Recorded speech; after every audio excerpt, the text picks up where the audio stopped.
I was introducing the topic of daylight, and to make it very brief, the fact that it's an interdisciplinary, multidisciplinary field of research that should also be considered. So I will skip all the other intro part now. Just a quick explanation why you see this picture. Tati's Mon Oncle, one of my favorite movies, and there is a scene in the beginning. No, it's not in the beginning. It's the beginning of my presentation, not the beginning of the movie. But where the glass pane of the window that Mon Oncle is opening and closing is reflecting sunlight on this bird, and it's triggering this bird to sing. And that's why I was choosing that for the beginning, because I think what we have to be aware of when we are working with daylight, most of us being interior architects or architects, should think about that this is not just something that we have to fulfill for standards, but it's doing something directly with humans. So the outline, a very quick overview, human life in daylight. It's my very general approach to explain why we actually care about daylight. I hope this is somehow making sense. Then what we are usually more familiar with is daylight in buildings. And that's directly related to the expectation that we could save energy, and maybe we have to question that somehow.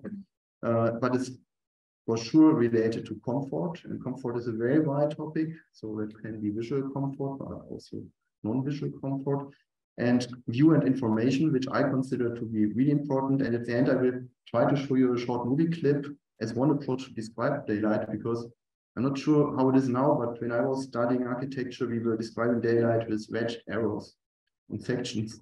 And usually they were not really pointing to the right direction, and it was it was to show some ideas that we had, but it was very difficult to describe daylight. I think it's still the fact, so that's why I was also including this.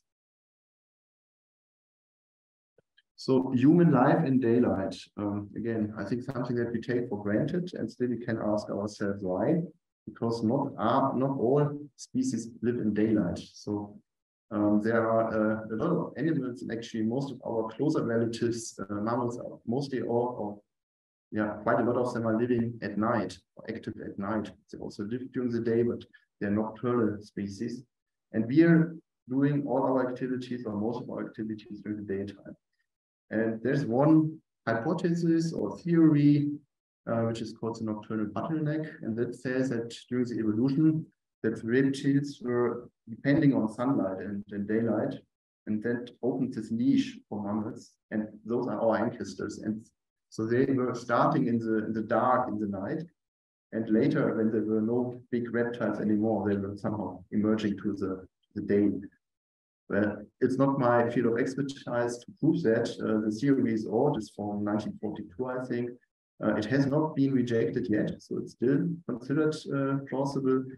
I kind of like it because it's opening the question whether we are really diurnal. So are we really day active, or is our practice, if I have a look at this room here, not already far beyond this stage, and aren't we already depending on a very synthetic environment where we are not that much linked to daylight anymore in a big part of our time.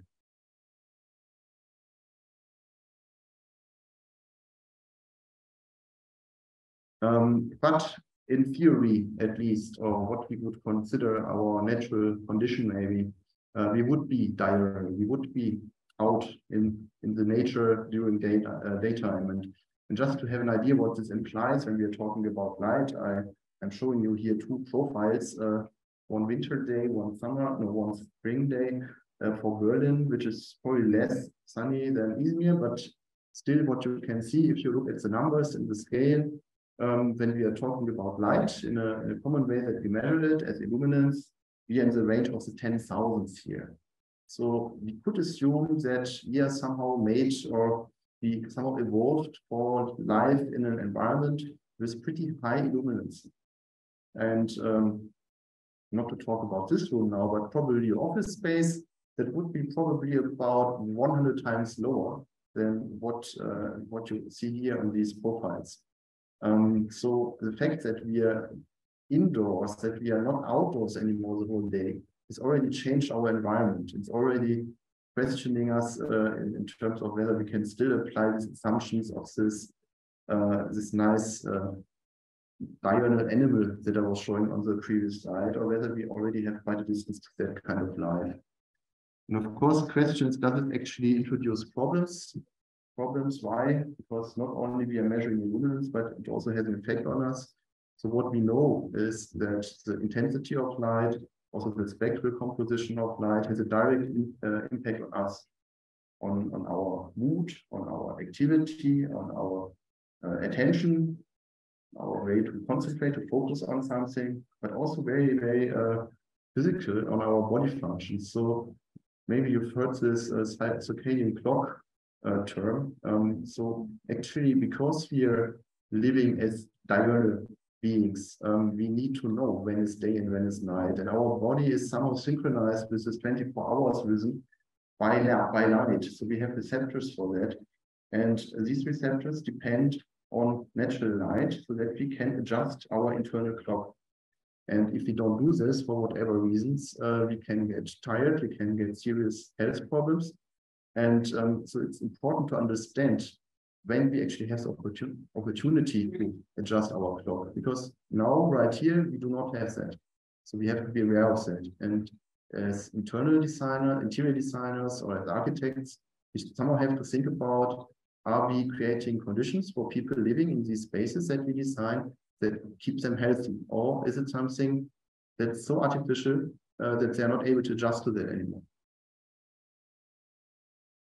Now, I already did this step. We are talking usually about light in buildings because we take light in nature for given. So the question is, how can we actually do that? And of course, it's a contradiction by itself. I mean, if I create a building, by definition, I exclude the outer conditions. That's why I do it usually. Yeah, it's a shelter. It's against rain, it's against cold air, against wind. So I want to have an interface, but also a separation of the inside from the outside. So I have to kind of actively find solutions to bring in daylight. And well, for us, it's kind of expected. We have windows, we have that. So we discuss about how large these windows are, but this has not always been the case. That's why I'm showing you this here. So this is actually a late antique block of 3 houses in Athens. So really not far away from here. It has been excavated, I think 3 years ago. Now it's covered again, so that nothing is getting lost. But what is interesting there is that in this building, there was a lot of window glass found. And this is somehow changing the meaning of the building, because suddenly the building is not a shelter anymore. Of course, it is still a shelter, but not only a shelter. So once I'm able to open windows and even keep them open during winter because I can cover them with glass, I have a whole range of activities that I'm suddenly able to do inside. I mean, without that, I would only go into this building to sleep or to be safe, but I wouldn't even think about doing something there.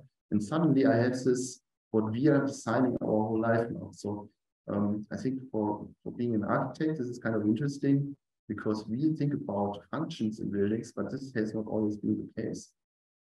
So this is the reason that I'm showing you this, and actually you can see this is not happening far away from where we are right now. Of course, we got a bit more advanced with this, so the idea or the need to bring in daylight into a building has created a whole kind of designing buildings. So this library building is very much designed with functional aspects, even if it looks so representative.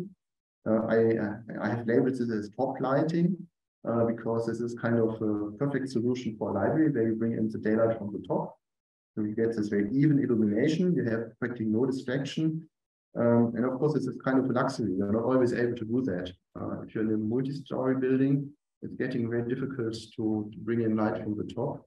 And that's why we hardly have these nice conditions. So usually, this is my work desk, light is coming from the side. I don't want to complain, it's a wonderful building, but this is a completely different situation and it has a lot of problems. The advantage it has, I have a wonderful view out there, but you can imagine if the sun is low and I'm working on this very laptop that I have here, then I have to decide if I want to turn, if I try to close the curtains, or if I go home and try to work from home.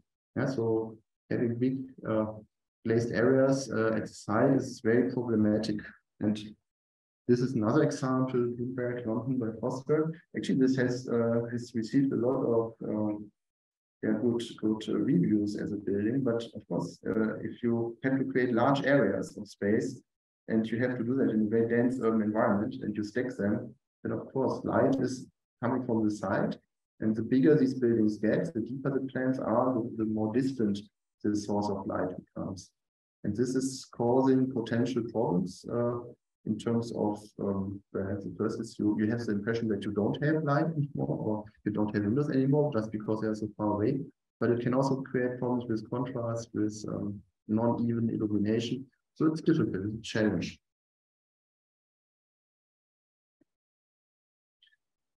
Now, I started with saying that we shouldn't only think about light as a one disciplinary topic. One thing that we like to forget when we are planning buildings, I think also interior architects too, but architects too for sure, is that people in these buildings are not only doing what we were expecting them to do, and they're also not only sitting and at the exact table that we were drawing in the plan, but they actually move in, they move out, they have different working schedules, different activities, they have different times, habits, and they also have a hierarchy sometimes. And this is something I wanted to share. It's a paper studying the exposure to daylight of different people in the same open office. And this is under the aspect of, in the perspective of health and well-being. So this is kind of agglomerating the exposure to daylight over one day. And what you can see is that when I simplify the boss, the senior manager, he gets so much light that after half the day he is done. He has this share of light that he needs, and after that it's nice to have, but I mean, from a health point of view, he has enough. The junior manager is actually as good as the senior manager, and then the intern. This is the third row in the second diagram. They have a lot of gray bars in the beginning, and that means that until 12:30, this person has not received enough daylight for the day, and only in the last hours will get it. And the IT manager is even worse. No, it's not worse. I'm sorry. The IT manager is a bit better. He will get after 4 o'clock enough light. The intern never gets enough light, only during the office hours. So this person would receive only enough daylight if he would or she would spend some time outside, for example. I'm sure this is not intended. No one would do that, I hope. But it's somehow this unreflected way that we think we can handle light. In this case, offices, where it's usually seen as a functional requirement.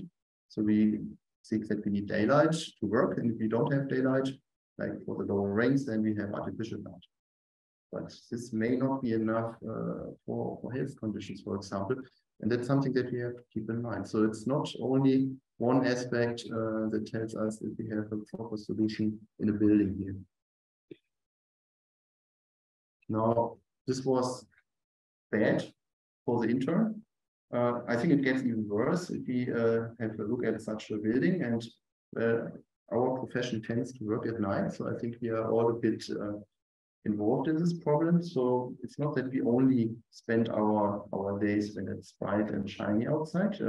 So we actually also start to extend our day into the night. And this means that, of course, in the night, I have no chance to get daylight exposure. And it also means that I'm shifting my entire activity cycle into the period of the day when there is actually this clock readjustment, how I was calling it, the circadian clock readjustment, just not available for us anymore. So this is a even more problematic aspect of our habits and our behavior now. And I'm sure that these office workers are still somehow in a good position. But think about people who are cleaning at night, people who are sitting at the cashiers of supermarkets, so people who have maybe less privileges and may not be able to compensate for the fact that they don't have any light during the day. So there is actually really a big question whether we provide these people with healthy working and living conditions. And that's also something that we have to keep in mind when we are designing such buildings, designing them for everyone. So we're designing a shopping mall. It's of course driven by the people who are supposed to spend money there, but there are also people who are spending half of their lives there. And do we really have this in mind? Now, effects on energy demand is probably the one thing that people first come up with when someone announces to talk about daylight. There has always been this expectation. Having better use of daylight means we can switch off our lighting system, and then we can save a lot of energy by that. I have to say that I think it's less a driver these days than it was. But first, again, it has to do with the fact that we have to switch our perspective, and that's why I'm showing you this graph. So now let's put on our engineer hat. Now we are not thinking so much about one individual walking in office and leaving it another time. Now we are talking about the building's daylight performance. And now we are talking about energy, about thermal comfort, about quantitative aspects of the building in that. I have highlighted those yellow that are more technical than the others, because I think in this context, this is more what we can influence. There are some keywords in there. I don't want to spend too much time on the slide. It's just to show you that there's actually a whole list of aspects of daylight performance. And now, can we actually save energy with that? So there is a study, and there are several studies that prove that. So on the left side, you see the energy saving effects of a dimmed lighting system that's connected with some sensors. So that's detecting if you have enough light or not, and then it's switching it off or it's reducing it. So there were different control strategies tested here. And what you can see is that you can actually save quite a lot of energy. I mean, the extreme case here was 80%. I mean, that's nice. Saving 80% energy is always nice. Then, of course, you have to take into account that electrical energy demand for lighting in general has decreased. We don't have those old light bulbs anymore. We have solid state lighting. So the installed density that we have in our buildings has far decreased, and so the impact of this 90% savings isn't as great as it would have been 30 years ago. Then there's a secondary effect that we have, and that's maybe looking less impressive. So if you look at the right, 14%, 15%, it's maybe not so much, but that's the effect on cooling demand in buildings that are cooled, artificially cooled. So actually that in absolute numbers might actually be more than what you save in lighting. But the light sources themselves and all the other electronic equipment that you have is actually consuming still quite a lot of energy that's also having the secondary effects on the cooling loads. So then all in all, there's still an effect on energy consumption. So yes, we can save energy when we reduce artificial lighting and when we increase daylight. But this doesn't necessarily mean that we have to have big, gigantic windows everywhere. So this effect was not by increasing the window size, but by having an intelligent way to switch on and off artificial lighting. And unfortunately, people usually don't do that. So if you don't have these sensors, if you rely on every individual to do that, you need very educated people doing that. I mean, especially in open offices where you are not leaving your own office, but the office is occupied by others, having this responsibility assigned to one person who will really do that is difficult. And that's why lighting controls, automated shading systems or automated lighting systems are practically more relevant here than going and further increasing window areas. Now, you may hear that I'm a bit critical to these fully glazed buildings already. Then there's another aspect in that, because of course you can have these fully glazed facades, and then you will certainly have no problem with getting enough daylight. The problem is it useful, or is it just too much daylight that you would shade away anyways, and does it have other impacts? So usually problems arise from heat transfer.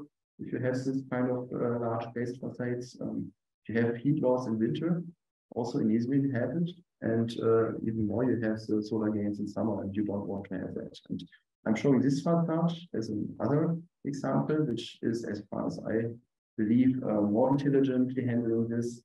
So here it's a very, very deliberate use of the facade area to bring in as much daylight as possible, to open up views from the inside to the outside, and still have a very reduced area of the facade opened with glass. So what you see here is some kind of baffles around the lower part of the window, These are shielding the window from direct sunlight. So you do not need sunshades there. They are practically always unoccluded or transparent. You have the view out all the time. Above this, you have a light radiating system that's bringing in daylight very deep into the space. And that's not connected, this is disconnected. And then the upper part, you can also shade if necessary. So in this way, you can work with a much smaller window area. You have all the beneficial effects of daylight and maybe more. And you don't have the problem with solar heat gains. So of course, you can look at high performance coatings for glass and all this, but sometimes just having the right design decisions at the beginning may help.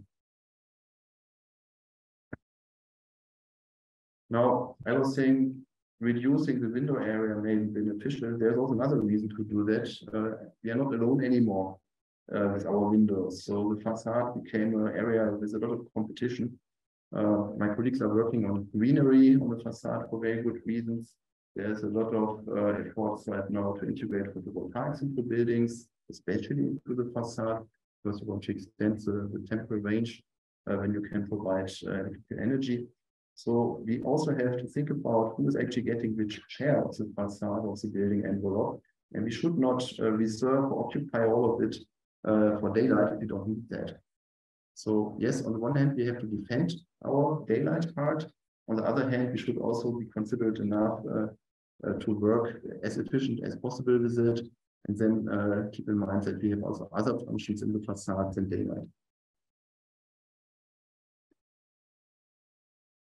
Now, this is all nicely spoken about how great it is to save energy with daylight. The question is, how do you actually know? I mean, you're the ones who are designing buildings, and when you are taking design decisions, is this rule of thumb? Is it experience? If so, I mean, do you always repeat the same design, or how do you actually create this experience? So it's quite tricky to design with daylight. Quite complex. Influenced by too many conditions, external conditions, the climate, obstructions by other buildings. Other buildings can actually also change by the building composition itself, by the use of the plans. So it's a rather challenging task to work with daylight and keep all that in mind. And what I'm showing here is somehow the dimensions that it can take.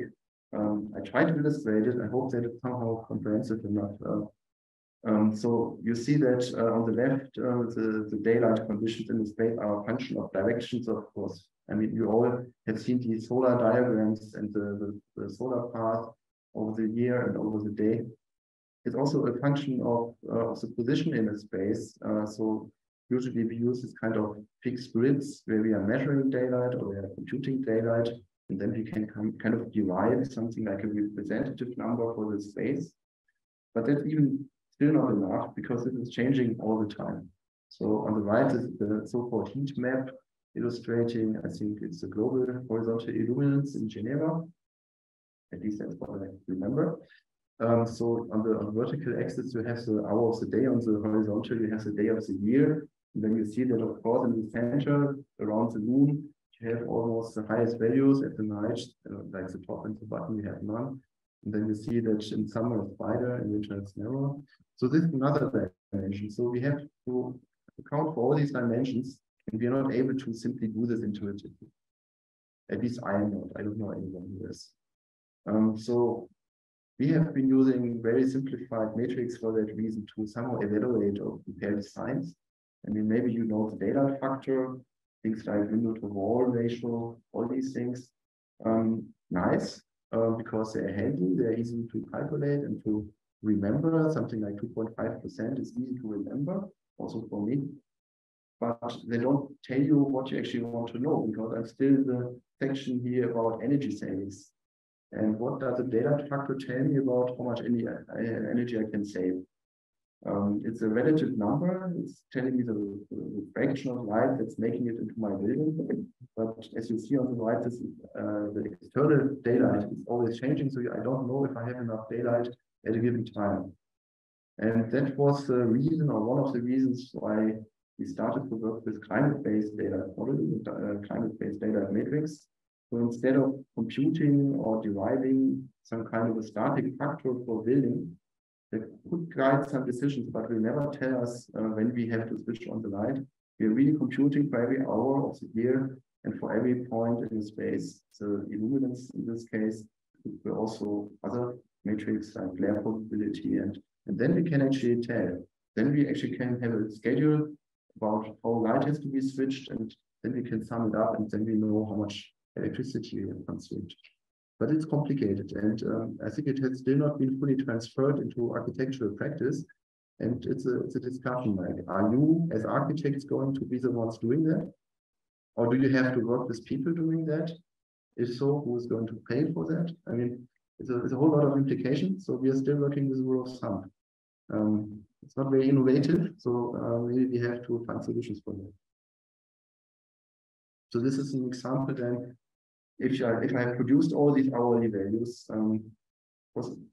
again have the problem. I have 8,000 something records per sensor joint, and what am I going to do with that? So I have to somehow reduce this then. And so there are metrics. Metrics are something that allow to measure something. So metrics are supposed to describe something.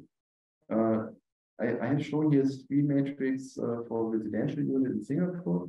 The first one, median horizontal illuminance, is still quite easy to grasp, I guess. It's kind of the typical illuminance in a space. I think it's useful to describe the space.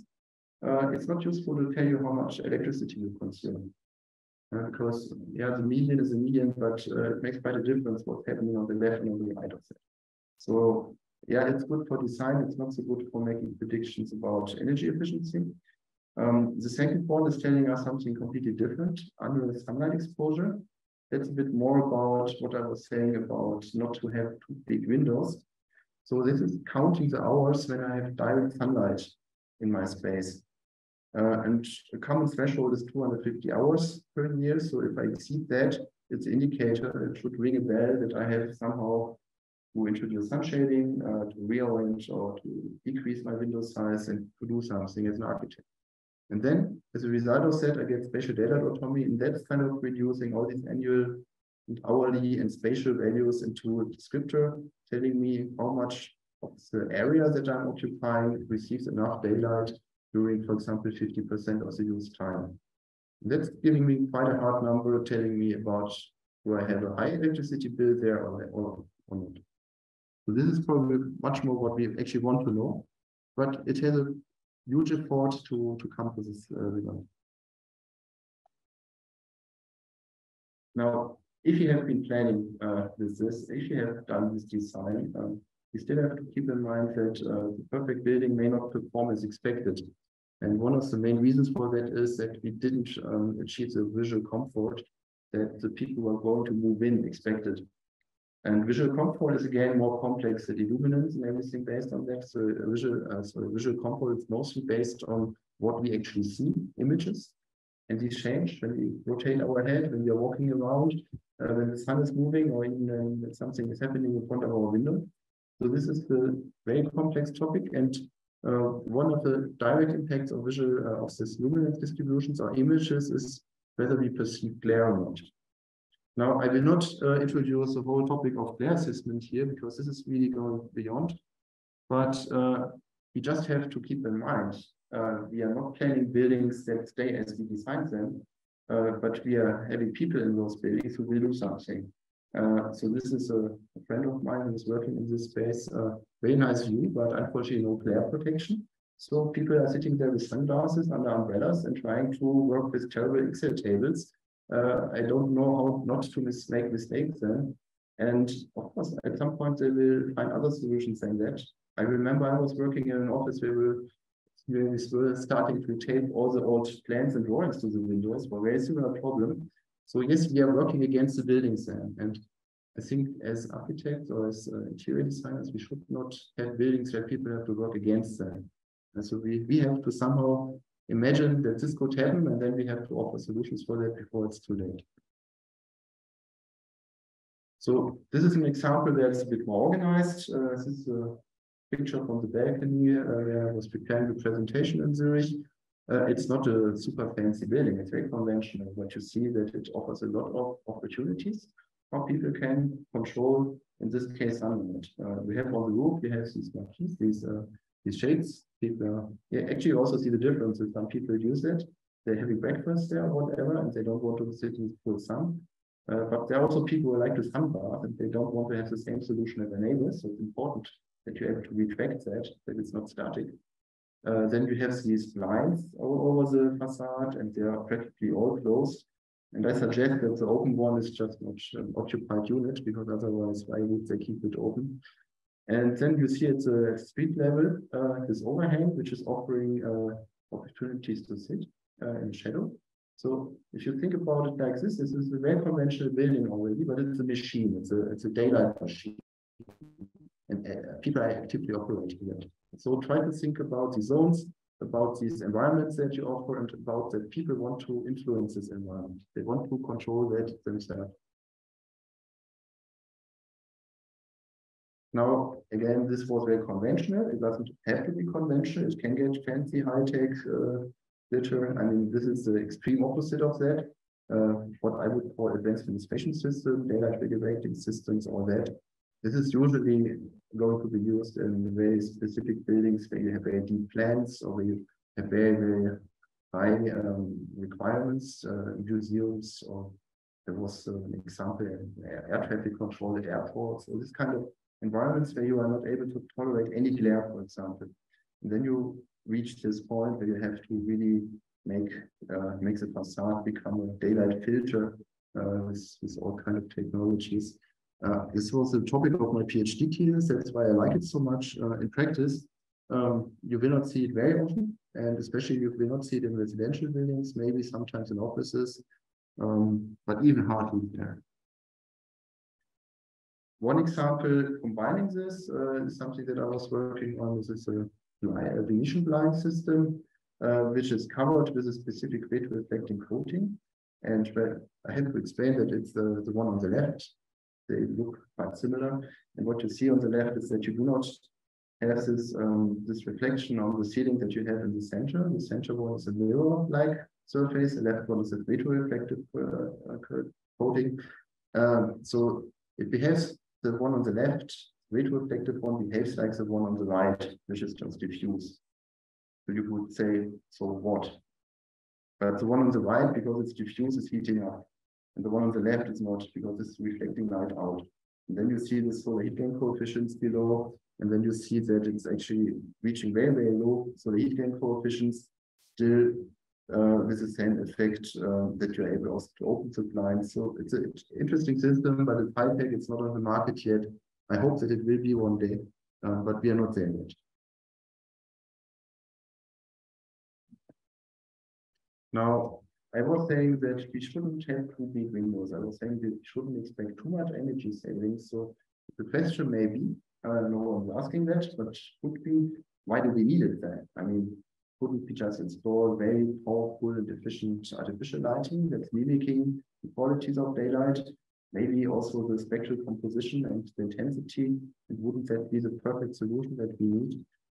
And I think then the one argument that is somehow killing this whole approach and this expectation to technology, that's actually we want to see what's happening outside. We want to be connected to the outside.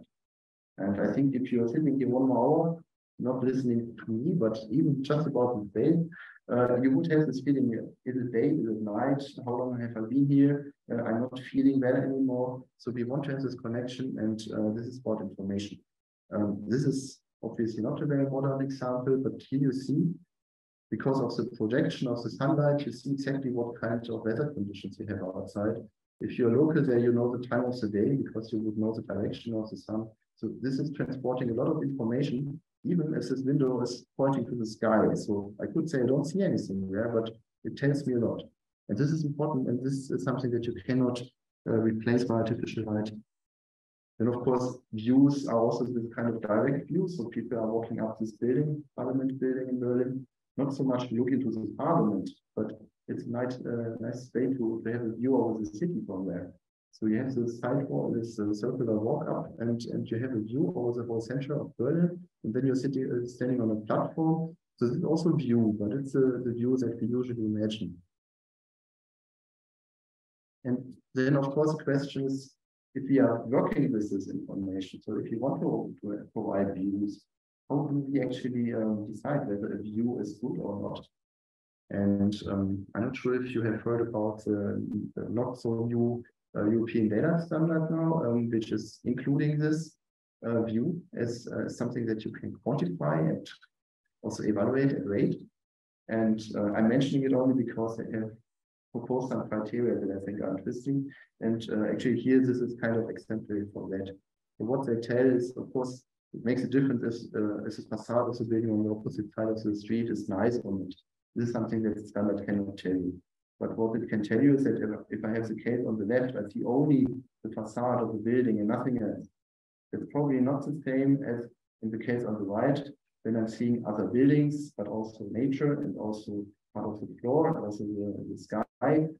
And this is in the standard described as layers. I find it a bit incomprehensive because layers is probably something stacked behind each other. And here it's more understood like levels. But so the general idea is provide a view not only to something nice, but to more than one thing. So not only to the park, not only to another building, and not only to the sky, but at least two of them, and if possible, three. And then this will actually transport information, and that's what we expect when we rotate our head and when we want to look out of the window.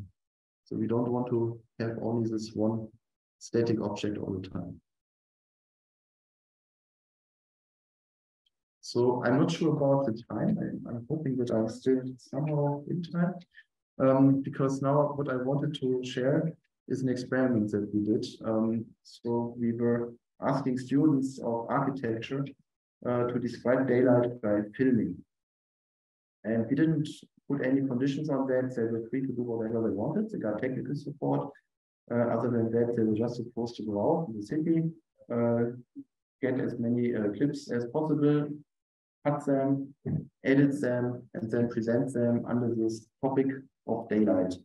And some of them actually went quite far away from daylight. They were thinking more about the absence of daylight or a lot of such ideas, and they're all online now, so you can all see them. But I want to share one of them, which is very directly related to what I was talking about, which is daylight in buildings. And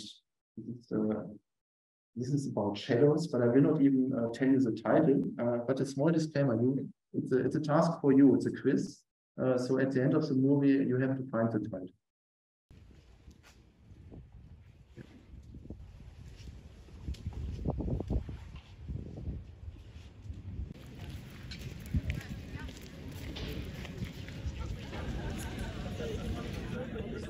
Is there sounding?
That's all. So if you can scan the QR code, it will bring you to a playlist, and there are all these video clips collected. So it's a nice collection. They're different approaches. It was a very free concept, and maybe it's an inspiration also how to involve students in this kind of topics.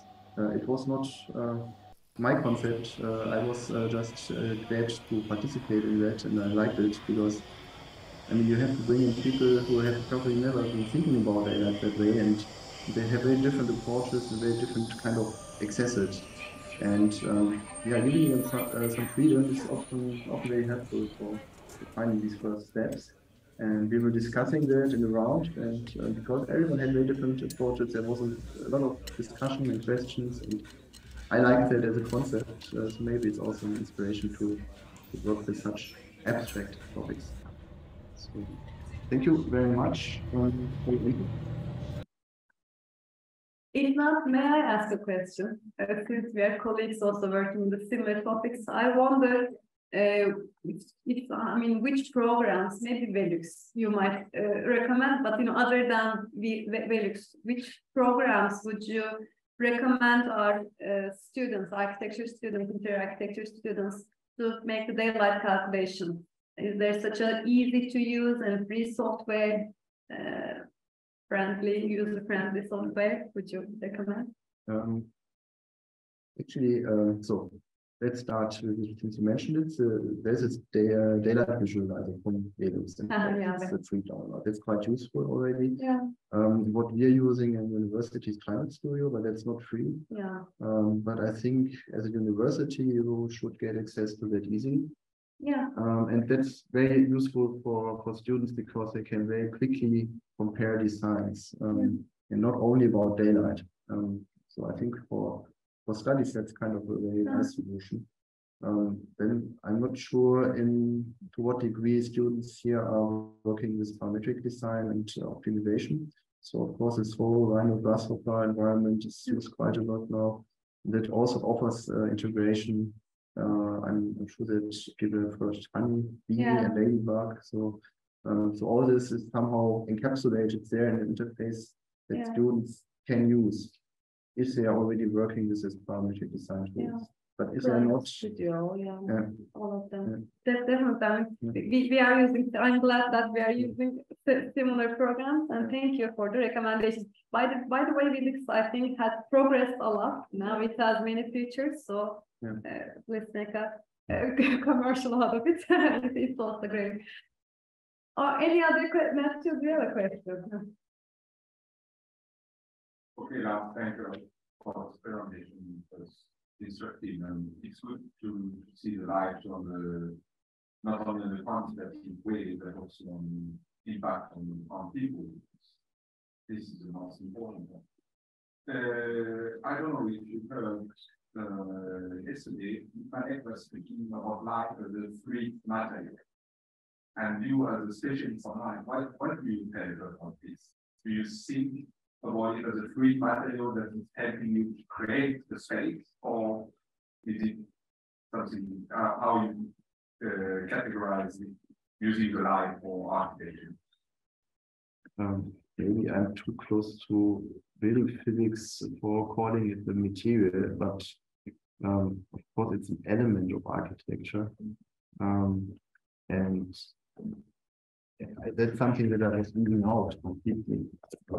I think that's the most obvious usually for students in architecture, that they know that they are trying to work with daylight to somehow show their building, to highlight the shape, to somehow also make use of the dynamics of light that also has, that can also create a dynamic of the buildings somehow. So I was completely leaving that out. And of course, this is a fundamental element of architecture.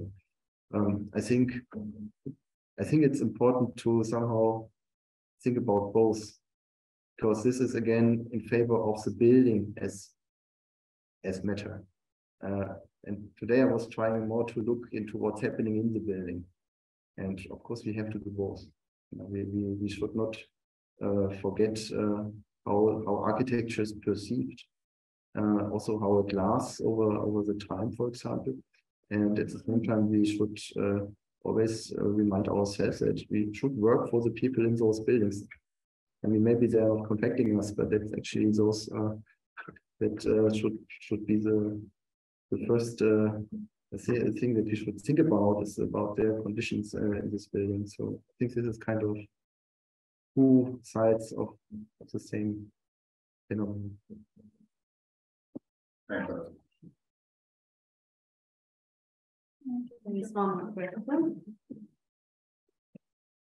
Hello, first of all, thank you for the presentation, and I'm also trying to work on these topics. Also, I'm studying on my PhD, and my question is a little bit personal, actually. You know, you kindly mentioned about the automated and responsive facade systems recently. You know, also they have positive effects on energy consumption and, you know, the glare and also the daylight performance of the area, but they are restricting the users' connection with the outside, and, you know, they are kind of blocking it. But also maybe those has effects on, you know, well-being and also user comfort. Despite it, also they have a positive effect. But what do you think about it? I mean, you know, do you think our positive results of our simulations and our works worth it? I mean, when you compare between these two things, thank you. I mean, what we are able to do in simulations is we can assess a solution, but it doesn't mean that it's the best solution. And we can only compare two solutions, and we can tell which one is better, but maybe both are not good. And that's something that we have to think about when we actually designing a building. And it was the reason why I was showing this one example. This was rather small windows, but that were so well thought and so optimized already that in this case, probably you wouldn't need a fancy data control system anymore because the facade is already doing that. So a lot of these shading systems somehow also compensate something that is a little bit a problem of our profession. I just had this experience again a week ago. So somehow, for example, architects believe, for whatever reason, often that a facade has to look the same on the east, on the west, on the south. And the same on the first floor, on the top floor, and everywhere in between. They're somehow afraid of cutting into this surface that looks so perfect and assigning different uses to it. And that's producing a lot of problems that we are solving later. I have no answer why we have facades where the glazed air goes to the floor. And there's no good argument to do that, and still they show up everywhere, right?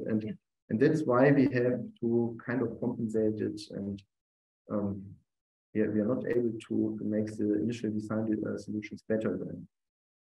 For that, it's too late. But I think it's still a very important topic that you're working on. It's not really my topic, but so sensors and data controls, because if you go into publications on this topic, it looks very advanced. People doing crazy stuff with it in the papers. If you go to the construction site, they are just somehow installed somewhere, and then they operate like that for 20 years, and people are going mad about it, and everyone is blaming the architect or the vendor or the manufacturer. So I think there's a huge potential in improving the application of that now. So if you're working in this field, I'm sure that you have a lot of things to find out there. Thank you. Any other questions? If not, thank you. I mean, it's the perfect fit also for timing. Thank you for your contribution. It was very valuable for us, and thank you for being here. We have a digital gift to you, I guess, right? It should be also physical one and a digital one, both. Thank you. This is, I think, reminds souvenirs from us, and also this shows us we plant the tree for you in the Yaşar University Memorial Forest in your name. So it will be a memory from you to our forestry. Thank you.